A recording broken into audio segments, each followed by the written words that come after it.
그리스도시요 살아계신 하나님의 아들이십니다. 아멘. 네, 할렐루야. 6월 17일 금요일 짱목과 말씀 수다의 시간입니다. 오늘 우리에게 주신 하나님의 말씀은 출애굽기 12장 15절부터 20절의 내용의 말씀이에요. 자, 하나님 말씀 보시겠습니다. 너희는 이래동안 무교병을 먹을지니 그 첫날에 누룩을 너희 집에서 제하라. 무릇 첫날부터 일곱째 날까지 유교병을 먹는 자는 이스라엘에서 끊어지리라. 너희에게 첫날에도 성회요 일곱째 날에도 성회가 되리니 너희는 이 두 날에는 아무 일도 하지 말고 각자의 먹을 것만 갖출 것이니라. 너희는 무교절을 지키라. 이날에 내가 너희 혼대를 애굽 땅에서 인도하여 내었음이니라. 그러므로 너희가 영원한 규례로 삼아 대대로 이 날을 지켜지니라. 첫째 달 그 달 19날 저녁부터 21일 저녁까지 너희는 무교병을 먹을 것이요 이래동안은 누룩이 너희 집에서 발견되지 아니하도록 하라. 무릇 유교물을 먹는 자는 타국인이든지 본국에서 난 자든지를 막론하고 이스라엘 회중에서 끊어지리니 너희는 아무 유교물이든지 먹지 말고 너희 모든 유하는 곳에서 무교병을 먹을지니라. 네, 말씀 좀 울리죠? 제가 이렇게 들어보니까 약간 울리는데 우리 전사님이 요거 음성을 조금 더 맞춰주셔서 보내면 아마 괜찮을 거라고 생각을 해요. 제가 좀 약간 울리거든요, 약간요. 오늘 이제 우리에게 주시는 말씀을 통해서 보게 되면 이제 마침내 출애굽하는 과정 중에 하나님이 이스라엘 백성들에게 메뉴얼을 이야기를 하죠. 어제는 그래서 굉장히 중요한 어린 양의 피를 갖다가 문설주와 임방에 발라야 되고 그리고 쓴나물과 양고기와 무교병을 먹어야 된다라고 하는 것을 얘기하면서 우리에게 예수님의 보혈의 은혜를 알려주시는 복음의 사건이 중심의 이야기를 전했습니다. 그리고 나서 이제 오늘 말씀을 보면 이제 무교병에 대한 말씀을 하면서 무교절에 대한 것들의 이야기를 하고 있는 겁니다.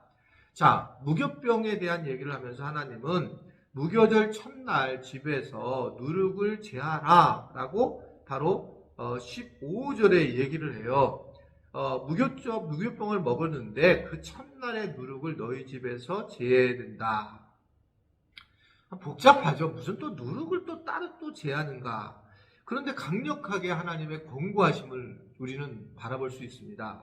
여기서 이 누룩이라는 것은 뭘 의미하고 있느냐. 뭐 잘 알다시피 이것은 부패, 죄 이런 것들을 상징을 하는 그런 부분이에요. 그러니까 결국 옛날로 돌아가는 그러한 상황들을 제하고 새로운 피조물로 살아가야 된다라고 하는 것을 보여주는 것이죠. 이스라엘 백성들이 어린 양의 보혈로 인해서 자기 아들만 살아났고 결국 생명을 얻었다는 것을 알게 되는데 여전히 옛날처럼 그냥 하나님을 그냥 대강 알고 살아가는 것은 아니다라는 거예요. 그 하나님은 그 누룩을 제하고 새로운 삶을 살아가야 된다.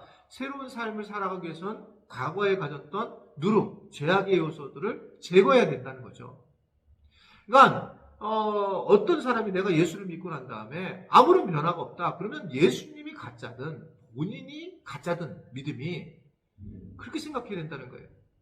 여전히 세상에 나가서 내가 예수를 믿고도 계속 똑같이 욕을 하고 다니고 이 사람 저 사람 맨날 욕하는 거예요. 그리고 저 사람이 어떻다 계속 수다거리고 제잘거리고 그리고 교만해가지고 나는 어떤데 저 사람은 이렇다라고 만약에 신앙생활을 한다면 그 사람은 어떻게 보면 정말 누룩을 제거하지 않고 예수님만 믿고 있는 겁니다. 이건 종교적인 거예요. 종교적인 것은 그냥 예수님을 믿는 거예요. 그리고 자기 삶은 바뀌지 않은 겁니다. 그건 신앙적인 것이 아니에요. 이 차이는 엄청난 크고 예수님은 이 땅에 와서 싸운 게 뭐냐면 신앙적인 것, 종교적인 것, 즉 종교적인 것을 제하려고 싸우셨어요. 이게 아셔야 돼요. 예수를 믿게 하려고 하는 게 아니라 종교적인 거. 그래서 대제사장들이나 바리새인들과 서기관들과 싸운 이유는 복음에다가 그 종교적인 걸 입히면서 마치 종교적인 것을 입힌 그런 모습들이 신앙인 것처럼 누룩이 있다는 거죠. 누룩이. 그러니까 어떤 예식 자체만을 중요해요. 예식이요. 그런데 그것 자체가 마치 믿음 생활을 하는 전부인 것처럼 삶의 변화는 일어나지 않는 거예요. 누룩을 제거하지 않는 겁니다. 그러니까 무교병을 먹고 그리고 그냥 그것이 자체 즉 막 어린 양을 갖다 문설주에 바르는 거가 자체가 그래서 구원받았음을 알고 구원받은 자를 살아가야 되는데 그렇지 않고 그런 행동이 마치 믿음 생활을 잘하는 것처럼 이 말씀 수다를 듣는 것이 믿음 생활을 잘하는 것처럼 그렇게 생각하는 거죠. 근데 삶에 바뀌는 거죠. 아이들을 대하거나 그 다른 그런 순모임 식구들 대할 때 어떨 때 조금 따스하게 대하고 그들에게 어려운 것을 어려울 때 가서 보고 어떤 따스한 말을 하게 하고 좀 달라지는 겁니다. 삶에서 달라지는 거예요. 삶에서 달라지면서 그러면서 이 누룩을 제거하니까 새로운 피조물이 되는 거예요. 물론 신분이 하나님의 자녀로 피조물이 되었지만 삶까지 바뀐다는 거죠. 내가 하나님의 자녀인데 자녀로 끝났다. 말도 안 되는 거죠. 자녀로 끝났으면 그것에 대한 권세를 가지고 있는데 그 권세는 우리가 막 목소리 큰 게 아니라니까요. 그래 내가 하나님의 자녀니까 너 예수로 이름으로 막 떠나 뭐 이런 게 아니라니까요. 이것만이 아니에요. 자녀로 당당함이 있어야 되긴 하겠지만 하나님의 자녀로 그러겠지만 그 사람을 대할 때는 예수님처럼 아주 자기 십자가를 지고 겸손하게 대하는 거잖아요. 그러니까 많은 사람들이 예수를 믿고 난 다음에 변화된 나의 모습을 통해서 하나님의 제자인지 예수님의 제자인지 내가 안다는 거예요. 사랑하는 모습을 통해서. 내가 그 예수님을 믿는 아주 강력한 그런 믿음의 모습이 아니에요.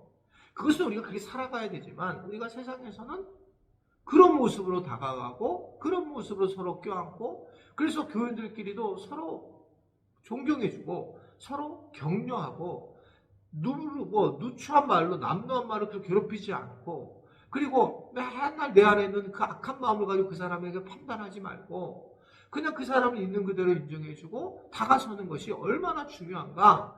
피차 서로 사랑하라 라고 얘기를 하고 있잖아요. 부부가 사랑하고 자녀들과 사랑하고 그리고 이웃과 사랑하고 순모임 식구들이 또는 교인들끼리 서로 사랑하고 이런 것들이 결국은 오늘 말씀하시는 누룩을 제거하는 일이에요. 그러니까 옛날은 그랬어요. 왜냐하면 중심이 내가 중심이었고 그 자아 중심이었잖아요. 그러니까 그걸 생각하는 거죠. 저도 예전에 보게 되면 정말 믿음이 좋다고 이렇게 자연에 보면 돌탑을 쌓아놓잖아요. 돌탑을 쌓아놓으면 제가 야 무상숭배했네. 이거 정말 죄로 지금 고백하는 거예요. 그럼 다 그냥 가면서 무너뜨렸어요. 그리고 되게 믿음이 좋은 줄 알았어요. 근데 이분들은 사실은 예수님을 모르지만 따뜻한 마음으로 이미 누룩을 제거한 분들이세요. 예수를 몰라서 진리를 몰라서 구원을 못 받는 분들이지만 그걸 차곡차곡 쌓으면서 자기 마음을 따스하게 하며 전했던 사람들인데 내가 그걸 무너뜨린 거예요. 회개합니다. 얼마나 잘못된 생각인가. 예수를 모르는 것뿐이죠. 구원을 못 받아요. 그러나 그러한 우리가 예수를 만나면 오히려 그렇게 따스하게 뭔가를 물론 뭐 돌 쌓지 마세요. 돌 쌓지 마세요. 그런 게 아니라 따스하게 그들을 대하는 모습들이 우리가 필요한 거예요. 누룩을 제거하라는 거예요. 누룩을. 근데 우리 믿음이 좋은 사람들이 자꾸 더 무서운 이유는 누룩을 제거하지 않고 믿음만 좋아지니까 오히려 더 종교적이 되는 경우가 얼마나 많은지 모릅니다. 바울은 그런 얘기를 해요. 데살로니가전서 5장 22절에 악은 어떤 모양이라도 버려라 라고 얘기해요. 여기서 악이 뭐냐는 거예요.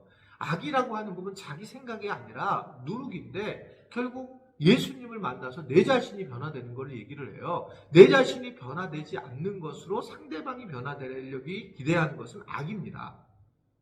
나는 안 변화되는데 그 사람을 변화시키려고 하는 거. 그러니까 계속 교만해지고 기도 방식도 교만해지죠. 저 사람 바꿔주세요. 말씀만 나도 저 집사님이 들어야 되고 우리 남편이 들어야 되고 그러니까 세상에 변하지 않는 거고 빛이 임하지 않는 거죠. 그러니까 여기서 지금 이렇게 선교하는 거 이스라엘 선교하는 분들 보게 되면 특히 여기 하이파 지역에 있는 분들은 정말 예수라는 말을 한마디 안 해요. 그리고 따뜻함을 가는데 그들이 어느 정도 지나게 되면 엄마 목사님이라고 사모님 얘기하잖아요. 아빠 성경 공부하니까 해주세요. 가르쳐주세요. 성경을 가져와서 성경을 배운다는 거죠. 막 이런 간증이 너무 충격적이에요. 예수님이라는 얘기를 안 해요. 그러니까 일상 언어를 가지고 복음의 이야기들이 흘러가게 하는 거잖아요. 그것이 어떻게 보면 우리가 누룩을 버리는 거예요. 자꾸 예수님 믿으니까 확 바뀌어가지고 막 사방에서 할렐루야 할렐루야 막 이러잖아요. 저는 사실 할렐루야라는 것도 정말 제가 되게 좋아하는 단어이긴 하지만 세상 사람들에게 해서는 안 된다는 거죠. 그거 굉장히 얼마나 웃기겠어요, 이분들이. 그냥 안녕 이렇게 하는 것이 낫다는 거죠. 거기에서 흘러나오는 그러한 예수님의 향기 이걸 보는 거죠. 그게 생활선교사거든요. 우리 교인들은 지금 잘 가고 계세요. 제가 보니까 이 땅에 와서 보니까 정말 잘 가게 하나님 하셨구나 하는 생각에서 감사를 드립니다. 그러한 지금처럼 조금 더 누룩을 빼자. 누룩을 제거하자. 옛날 방식을 내려놓자. 그래서 정말 오직 무교절에 무교병만 먹을 수 있는 예수님의 자녀로 사는 은혜가 있기를 간절히 바랍니다. 하나님 아버지, 오늘도 말씀으로 누룩을 제거하기를 원합니다. 예수님만을 바라봐서 자기의 자아를 내려놓기를 원합니다. 그래서 주변에 영향력 있는 사람들로 세워질 수 있도록 도와주옵소서. 예수님의 이름으로 기도드리옵나이다.